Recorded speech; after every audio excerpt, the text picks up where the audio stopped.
Hello, dear children. We have started with the nervous system. In the nervous system, we have covered that why do we need a nervous system, as well as we have seen what is the function of the nerve cell, and few things like what is synapse and the types of neurons. So these are the few things which we have covered up in this lesson. Now we will be starting with the next part of this lesson. That's the nerves which are there. Now nerves is nothing but it's like a bundle of fiber, and this fiber or we can say that nerve fibers or axons on a separate neurons, and this is enclosed in a tubular medullary sheath. Okay, so this is a sheath in which these axons are covered. This can be resembling similar to that of the wire system. Like nerves are thread, we can say thread like white structures which are emerging from the brain and the spinal cord, and they branch out to almost all the parts of the body. Okay, so the nerve can be compared to the underground electric cable, which has like if a cable wire is there, inside the wire, how a cable wire, how many wires will be there. Like this will be the plastic sheath, and inside that these are the wires which are there. Now the myelin sheath which is there, or the tubular sheath which is there, it acts like a insulation, so that to prevent the mixing of the impulses in the adjacent axons. Okay, so here also these axons will be having a sheath around it which will be acting like an insulator, so that the mixing of the impulses do not take place in the axons. So this is a nerve. We can say bundle of nerve fibers of separate neurons which are enclosed in a tubular sheath. Now there are three different kinds of nerves which are there. So there are sensory nerves, then motor nerves, and mixed nerves. So when we are talking about sensory nerves, these will be containing only sensory fibers which will be bringing the impulses from the receptors. Receptors will be which will be bringing the sensations from the sense organs, and they will be bringing it from the sense organs to the brain or the spinal cord. So sensory nerves, they will be carrying the sensory impulses. Okay, they will be carrying the impulses from where? From the sense organs to the brain or the spinal cord. Example, optic nerve arising from the eye and ending in the brain. That's the optic nerve. Then what is the motor nerve doing? Motor nerve will be containing only the motor fibers. So this will be carrying the impulses from the brain or the spinal cord to the effector organs. Okay, so it will be taking to the effector organs, mainly the muscles or the glands, to bring them into action. So we can say that the motor nerves, they are consisting of the motor fibers. They will be carrying the impulses from where? From the brain or the spinal cord to the effector organs. It can be the muscles or the glands. Example is the movement of our eyeball. Okay, that's the example of the motor nerve. So we can say that a nerve which is arising from the brain and supplying the muscles to the muscles of the eyeball and rotating the eye. So here the motor nerve will be coming into picture. Then the mixed nerves, we can say they will be containing both sensory and motor fibers. Example is a spinal nerve. Then one more term which we need to know, it's called as ganglia, singular is ganglion. These are the aggregates or nerve cells from which the nerve fibers may arise or enter into. So we can say that in general that this particular ganglia, okay, we can say that it's nothing but structures which are containing lot of nerve cells. Okay, the ganglia are the structures which contain lot of nerve cells in it. Okay, then there are two major divisions over here in the nervous system. One is the CNS, central nervous system, and PNS, peripheral nervous system. Central nervous system will be including the brain, the spinal cord contained within the vertebral column. Central nervous system, brain, spinal cord, which will be in the vertebral column. Peripheral nervous system, which will be included nerves which are coming from and entering the brain and the spinal cord. That's the PNS. Now PNS is of two types: somatic nervous system and autonomic. Somatic nervous system will be containing giving information to the skeletal muscles or the voluntary muscles. Autonomic nervous system, it's containing the pair of chains of ganglia, that's the nerve cells, and nerves which are controlling the involuntary actions of the internal organs. So autonomic nervous system controlling involuntary, somatic nervous system controlling the voluntary, and central nervous system including the brain and the spinal cord. So first let us go to the main part of our nervous system, that's the brain. Now brain, in proportion to the size of body, the human brain is the largest among all. Now brain which is there, it is protected by, you already know, by cranium, or we also call it as a skull, cranium of the skull, or we also call it as a brain box. Adult brain is weighing about 1.35 kg and 2% of our total body weight. as well as 25% of oxygen is contained in the brain, that's 1/4 of the total oxygen. Then there are three meninges or the coverings of the brain. The brain is got protected by three major coverings or the meninges, that's dura mater, arachnoid layer and pia mater. Dura mater is the toughest or the outermost layer of it. Then second is the arachnoid layer, which is a thin delicate middle layer, and pia mater, which is the innermost highly vascular membrane richly supplied with blood, that's a tender one.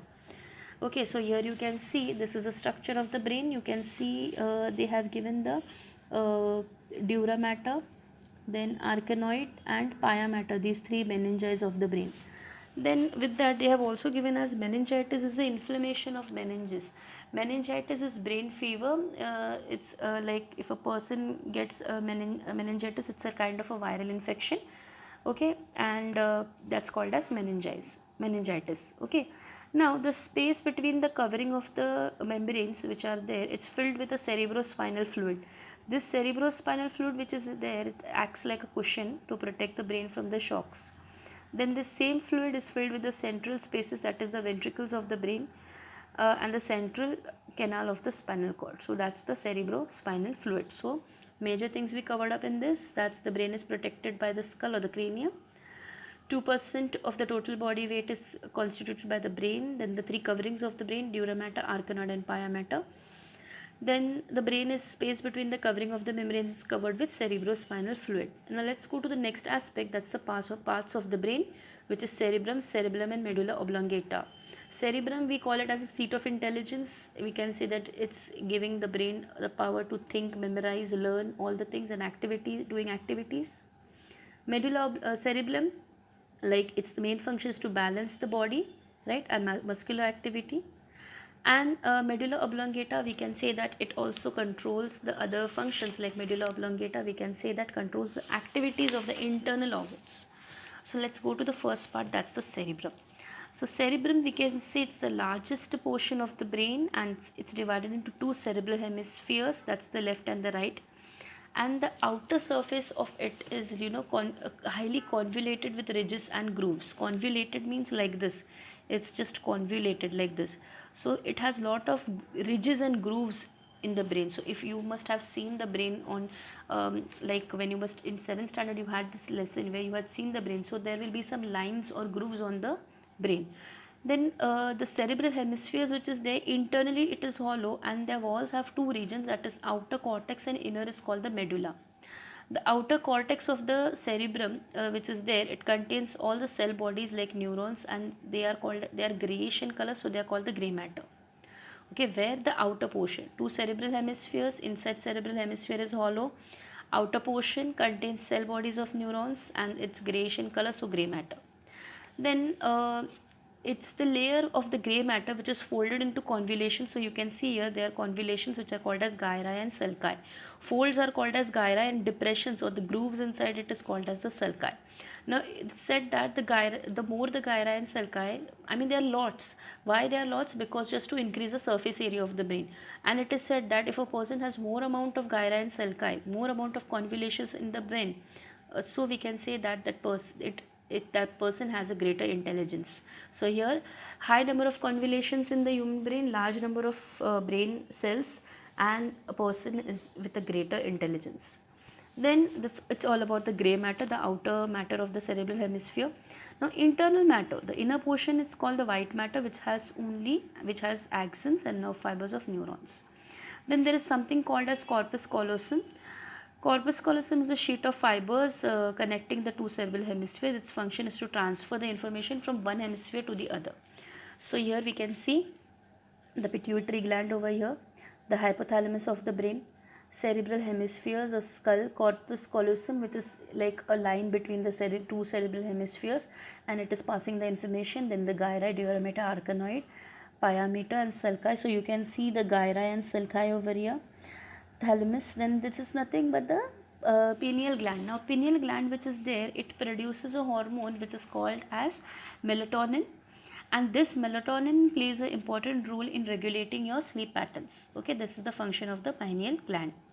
Then the midbrain, we have the midbrain here, then the cerebellum, medulla oblongata, spinal cord and pons over here. So this is the brain which is located inside your head. Now, the highly developed cortex. Cortex is what? The outermost layer of the cerebral hemisphere. It has enables us to think, reason out, invent, plan, memorize. So we can say cerebrum is a seat of intelligence. It's conscious and willpower. It controls all our voluntary actions and shows major functions which are associated. So you can see here it's given in different colors, that this is for taste, smell, speech, memory, thinking, movement, sensation, vision, body balance and hearing. Now this is generally called as the subconscious or the unconscious mind, which is located in the cerebrum, and many past experiences are covered up by recent impressions which dominate our conscious activity. If the brain is hypnotized or during the dreams, the past experience can be recalled in our brain. So these all things happen in the cerebrum. Then we have the cerebellum. So this is the cerebellum. You can see here, this is the cerebellum of the brain. Cerebellum is smaller than the area of the brain and it is located at the base. You can see that it is the base of the cerebrum. This has no convolutions but has numerous furrows in it. Okay, this also has an outer cortex which is of gray matter. Centrally it has a white matter which is like a branching of the tree. Main function of the cerebellum, as I told you, it's important function is to maintain the balance of the body and to coordinate all the muscular activity. The impulse for performing the muscular act originates in the cerebrum and not in the cerebellum. For example, if you stand up and walk, the impulse of this activity arises where? It arises in your cerebellum. Okay, it arises in your cerebrum. So here we can say that impulse for performing a muscular act originates in the cerebrum and not in the cerebellum. I'm so sorry. It originates in the cerebrum but not in the cerebellum. If you stand and this impulse is taken up by the cerebrum, so the act of walking, so once you stand up, the act of walking is coordinated by the working of many muscles, but this proper coordination and the timing of the contraction and relaxation is the responsibility of the cerebellum. So we can see that an alcoholic person, when he is drunk, he walks clumsily, like he does not walk properly. It's because the cerebellum is affected due to the intake of the alcohol, and we are not able to, that cerebellum is not able to coordinate the muscular movements properly. So consumption of alcohol, cerebellum is affected. That's why a person cannot walk properly, since cerebellum is controlling the coordinated activities. Giving the orders for standing and walking is done by the cerebrum, but proper coordination and timing is done by the cerebellum. Fine. Then the third one, it's the medulla oblongata. Now, medulla oblongata is the lowest portion of the brain which is located at the base of the skull. So you can see in the diagram the medulla oblongata, this is at the base of the skull. Now, what is the medulla oblongata doing? It's roughly triangular and it's continued behind the spinal cord. The function is to control the activities of the internal organs. For example, the peristaltic movement of the alimentary canal. Peristaltic movement of the internal alimentary canal is the wavy like structure when the food gets, like the wavy structure when the food is entering the esophagus. That's peristalsis. Movement of breathing of the beating of the heart, and many other involuntary activities. Injury to the medulla generally results in death. So if a person is injured at the medulla, immediate death of that person. So this medulla oblongata is mainly responsible for the activities of the internal organs. There are three main primary regions of the brain. All the parts together, the brain can be said to be consist of the forebrain, the midbrain, and the hindbrain. So various parts of the brain lie in these regions, and their functions are given. So forebrain has cerebrum, and we can say it is the diencephalon. Cerebrum, cerebral hemisphere, seat of intelligence, as we said, memory, conscious, voluntary muscles, and voluntary actions and willpower. Then we have diencephalon, thalamus, which relays pain and pressure impulses to the cerebrum, and the hypothalamus, which is there, it's controlling the body temperature, and the pituitary. So hypothalamus controls the body temperature as well as the pituitary. Then we have the midbrain, which is a small tubular part. Reflexes involving the eyes and ears is controlled in the midbrain. And the hindbrain has cerebellum and the pons. Cerebellum controlling the muscular activity and balance. Pons, which is there, it's located in the center below this. It carries the impulses from one hemisphere of the cerebellum to the other hemisphere and coordinates the muscular movement on both the sides of the body. So you can see this is the pons, which is controlling all the muscular activities. in the hemisphere of the cerebellum, and also carrying the impulses from one cerebellum to the other and coordinating the muscular movement.